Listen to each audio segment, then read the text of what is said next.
गरीब बहू के भूखे ससुराल और मायके वाले। आज अंजलि और प्रदीप की शादी थी। दोनों के परिवार बेहद ही खुश थे। इन दोनों की शादी बड़े ही सिंपल तरीके से हुई थी क्योंकि दोनों का ही परिवार गरीब था। खाने को ढंग से रोटी नहीं थी तो धूमधाम से शादी करना दोनों के लिए ही नामुमकिन था। बहू, तुम भी सोच रही होगी ना कि कितना छोटा घर है। नहीं माँ जी, ऐसा नहीं है। मेरा घर भी तो ऐसा ही है। अब घर छोटा हो या बड़ा, घर तो घर होता है ना। और वैसे भी घर प्यार से बनता है। ऐसे ही कुछ दिन बीत जाते हैं। अंजलि बड़े अच्छे से अपने ससुराल वालों का ख्याल रखती है और एक दिन माँ, बाबूजी, अंजलि, रीना, कहाँ हैं आप सब? क्या हुआ बेटा, क्यों चिल्ला रहे हो? बाबूजी, खबर ही ऐसी है। अरे बता तो क्या हुआ, क्यों इतना बावला हुआ जा रहा है? माँ, मुझे शहर में नौकरी मिल गई है, वो भी बहुत अच्छी तनख्वाह के साथ। अब हमारे घर की सारी गरीबी हमेशा के लिए मिट जाएगी। क्या सच बेटा? हाँ। शहर में नौकरी लगने की बात को सुनकर सभी घर वाले बहुत खुश हो जाते हैं। प्रदीप अगले दिन ही शहर के लिए निकल जाता है, लेकिन किसे पता था कि ये खुशी ज्यादा देर की नहीं है। रोड क्रॉस करते हुए प्रदीप का ट्रक के साथ एक्सीडेंट हो जाता है, जिसकी वजह से वो अपने दोनों पैरों को हमेशा के लिए खो देता है। हे भगवान, ये क्या हो गया मेरे बच्चे को? ना जाने किसकी नजर लग गई हमारे घर को। ये क्या हो गया आपको? आप सब रोइए मत। अगर आप सब रोएंगे तो मैं तो कमजोर पड़ जाऊंगा। मुझे दुख इस बात का नहीं है कि मैंने अपने दोनों पैर खो दिए, बल्कि दुख इस बात का है कि ना ही मैं आपको इस छोटे से घर से निकाल पाया और ना ही अपनी एक इकलौती बहन की शादी कर पाया। आप सब मुझे माफ कर दीजिए।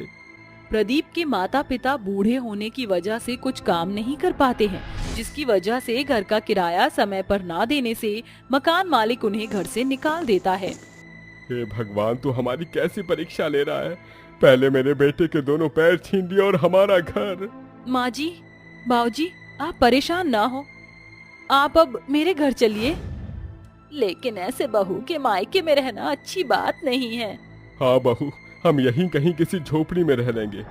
ये आप दोनों कैसी बात कर रही हैं? मैंने हमेशा आप दोनों को अपनी माँ और बाबूजी माना है और खुद को आपकी बेटी, और बेटी के होते हुए आप दोनों झोपड़े में रहेंगे, ये मैं नहीं होने दूंगी। आप दोनों मेरे साथ चलेंगे।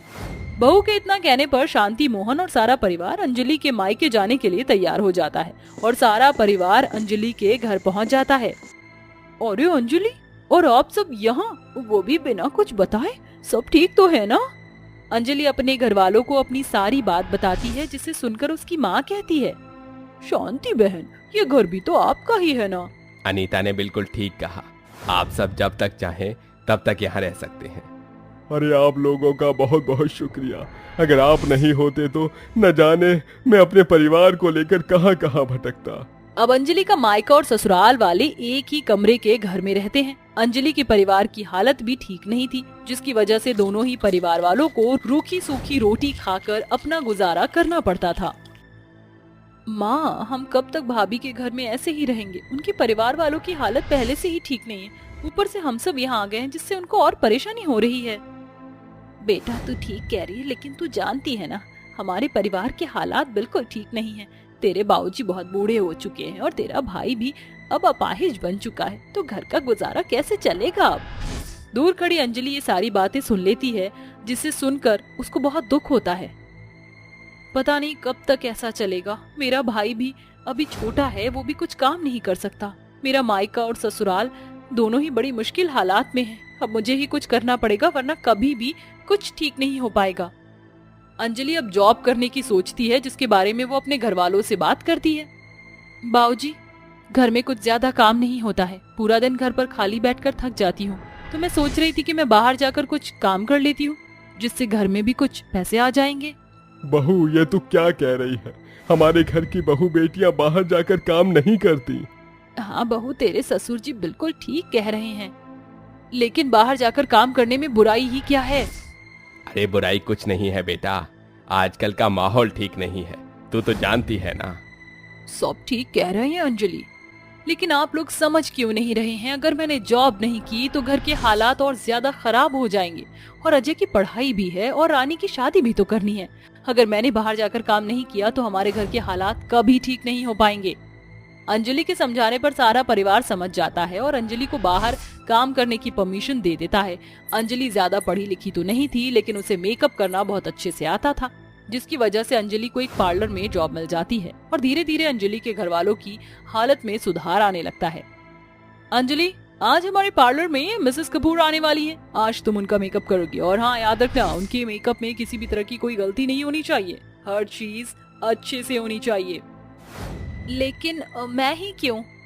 क्योंकि आज कोई आया नहीं है और मैं दूसरे क्लाइंट के साथ बिजी हूँ, इसलिए। ठीक है, मैं अपनी पूरी कोशिश करूंगी। थोड़ी ही देर में मिसेस कपूर आ जाती है और अंजलि उनका मेकअप करना शुरू कर देती है। वाह, तुमने तो बहुत अच्छा मेकअप किया है। कहाँ से सीखा तुमने इतना अच्छा मेकअप करना? कहीं से ही नहीं मैम, खुद से ही धीरे धीरे करना सीखा है। तुम बहुत अच्छा मेकअप करती हो, मैंने आज से पहले इससे अच्छा मेकअप नहीं देखा। Thank you ma'am. क्या तुम मेरे साथ काम करना पसंद करोगी? मैं फैशन शो करवाती हूँ, तुम मेरे मॉडल्स का मेकअप कर सकती हो। मैं तुम्हें बहुत अच्छा अमाउंट पे करूंगी, जिसमें तुम्हारा और मेरा, हम दोनों का ही फायदा होगा। तुम्हें अच्छे खासे पैसे मिल जाएंगे और मुझे एक बहुत अच्छी मेकअप आर्टिस्ट। तो बताओ, करोगी? अब भला ही अंजलि इतने अच्छे ऑफर को कैसे मना करती। वो फौरन ही इस काम के लिए हाँ कर देती है और मॉडल्स का मेकअप करना शुरू कर देती है। अंजलि का मेकअप सबको ही बहुत पसंद आता है, जिससे अंजलि को काफी पैसे मिलते हैं और अब वो अपने मायके और ससुराल वालों के लिए घर बना देती है। माँ जी, बाबूजी, अब तो आप सब खुश हैं? अंजलि बेटा, मुझे माफ कर देना, मैंने तुम्हें बाहर काम करने से मना किया। हाँ बेटा, अगर तुम ना होती तो हम अभी भी उसी गरीबी में जी रहे होते। हाँ बहू, हमें भी माफ कर दो, तुमने सच में बेटी का ही फर्ज निभाया है। आप लोग मुझसे माफी मत मांगिए, आप लोगों के सपोर्ट की वजह से ही मैं आज यहाँ तक पहुँच पाई हूँ।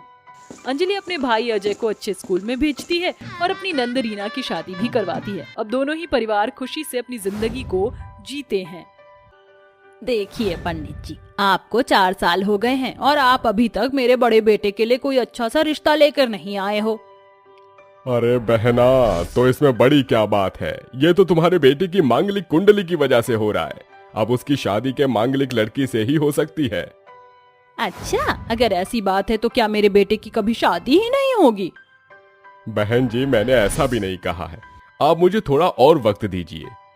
पंडित वहाँ से चला जाता है, लेकिन कल्याणी के चेहरे पर अपने बड़े बेटे की बहुत चिंता होती है। वो घर का काम करने के बाद सारा कूड़ा ले जाकर अपने घर के बाहर फेंकने वाली होती है, लेकिन तभी घर के दरवाजे के बाहर उसका छोटा बेटा खड़ा होता है। अरे ये क्या माँ, आते ही आपने मेरा स्वागत कूड़े कचरे से किया है। अरे वाह विक्की, तूने आकर तो मुझे बहुत बड़ा सरप्राइज दिया है। तू शहर से आया कब? बस अभी तो आया हूँ माँ, लेकिन अब आप मुझे यहीं खड़ा रखोगी या फिर अंदर भी बुलाओगी? कल्याणी अपने बेटे को घर के अंदर ले आती है, जिसके बाद उसका बड़ा भाई विनोद उससे मिलता है। अरे वाह छोटे, आ गया तू। लेकिन तूने आने से पहले एक बार भी हमें अपने आने की खबर क्यों नहीं दी? तुम्हारा कमरा भी गंदा हो रहा होगा, अगर पता होता कि तुम आ रहे हो तो तुम्हारा कमरा साफ करवा देते। नहीं भैया, ऐसा करवाने की कोई जरूरत नहीं है, मैं खुद ही अपना कमरा साफ कर लूंगा। लेकिन भैया ये क्या, आपके तो सफेद बाल आने लगे हैं। हाँ हाँ, सही कहा तुमने, हमारी उम्र हो रही है। अरे माँ, शादी क्यों नहीं करवा देती हो भैया की? अरे क्या करूं बेटा, कल भी मैंने पंडित को बुलाया था तेरे भाई का रिश्ता देखने के लिए, लेकिन तेरा भाई मांगलिक है, कोई लड़की मिल ही नहीं रही। तभी अचानक से कल्याणी का फोन बजने लगता है। अभी तो पंडित जी चले गए थे, फिर अचानक से उनका फोन क्यों आया? रुको बेटा, जरा पंडित जी से बात कर लूं। ऐसा कहकर वो फोन उठाती है और पंडित जी से बात करती है। जी पंडित जी, बताइए क्या खुशखबरी है? अरे बहुत अच्छी खुशखबरी है मेरे पास, एक बहुत अच्छी और संस्कारी लड़की का रिश्ता आया है तुम्हारे मांगलिक बेटे के लिए। वो लड़की भी मांगलिक है, दोनों की खूब जमेगी। ये सुनते ही कल्याणी बहुत खुश होती है। ये तो बहुत अच्छी बात है पंडित जी, जितनी जल्दी हो सके रिश्ते की बात शुरू कर दीजिए। लेकिन बहन जी, एक बहुत जरूरी बात है, लड़की का रंग सांवला है और उसकी छोटी बहन भी है जो बहुत सुंदर है और गोरी भी है। वो अपनी दोनों बेटियों की शादी करवाना एक साथ चाहती हैं। ये सुनने के बाद कल्याणी थोड़ी देर सोच में पड़ जाती है, जिसके बाद वो कहती है, कोई बात नहीं पंडित जी, अब तो ये वही बात हो गई, एक पंथ दो काज। आज ही शहर से मेरा बेटा वापस आया है, आप रिश्ते की बात शुरू कर दीजिए। कल्याणी को ना चाहते हुए भी सांवली लड़की का रिश्ता अपने बड़े बेटे से करवाना पड़ जाता है, क्योंकि अब उसके बेटे की उम्र हो चुकी थी और उसका छोटा बेटा भी शादी के लायक हो गया था। दोनों परिवारों में रिश्ते की बात होती है, जिसके बाद कल्याणी अपनी दोनों बहुओं को अपने दोनों बेटों से शादी करवाकर अपने घर ले आती है। दरवाजे की चौखट पर 2 कलश चावल के भरे रखे होते हैं। भगवान तेरा लाख लाख शुक्र है जो मेरे दोनों बेटों की शादी अच्छे से हो गई। अरे बहू प्रिया, तुमने इतना लंबा घूंघट क्यों किया है? चलो थोड़ा घूंघट ऊपर कर लो। कल्याणी के ऐसा कहते ही उसकी दोनों बहू अपना घूंघट ऊपर कर लेती हैं। जैसे ही वो प्रिया को देखती है वो उसकी तारीफ करती है। अरे वाह प्रिया, तुम तो बहुत खूबसूरत हो, बहुत सुंदर लग रही हो इस शादी के जोड़े में। भगवान करे तुम्हें किसी की नजर ना लगे। जब कल्याणी अपनी बड़ी बहू कोयल को देखती है वो उसे देखते ही गंदा सा मुंह बना लेती है। हे भगवान, कितनी काली है। मुझे तो बोला गया था कि बहू सांवले रंग की है, लेकिन ये तो कोयले की भट्टी की तरह दिख रही है। कल्याणी प्रिया से कहती है, चलो बहू अपने दाहिने पैर से कलश को आगे धकेलो और कमरे में चली जाओ। अरे ऐसे कैसे माँ, पहले तो मेरी दोनों भाभियों को मुझे नेक देना होगा। इतनी आसानी से थोड़ी ना गृह प्रवेश हो जाएगा। ओहो, कितनी देर हो गई है हमें यहाँ खड़े हुए, ये सब तुम बाद में भी कर सकती हो। अरे भैया आप चुप रहिए, ये तो मेरा हक है। रागिनी के कहने पर उसकी दोनों भाभी गृह प्रवेश करने से पहले उसे शगुन दे देती हैं, जिसके बाद प्रिया और कोयल दोनों दाहिने पैर से कलश को आगे धकेल कर घर में आ जाती हैं। लेकिन उससे पहले वो फिर से उन दोनों को रोक देती है।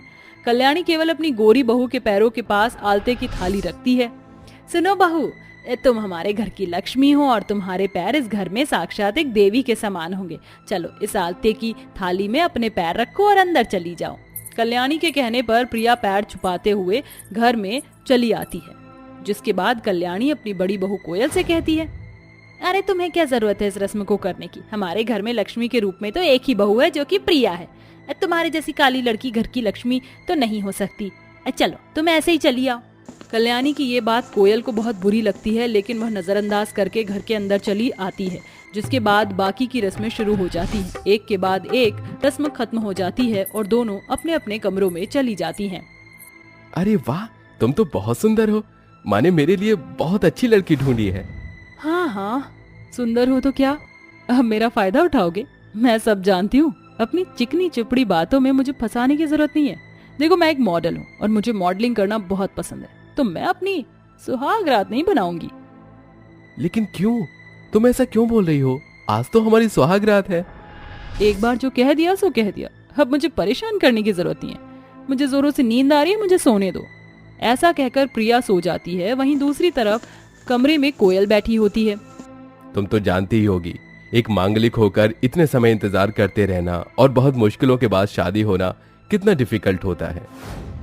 जिस चीज से आप गुजरे हैं उससे मैं भी गुजरी हूँ, मैं समझ सकती हूँ।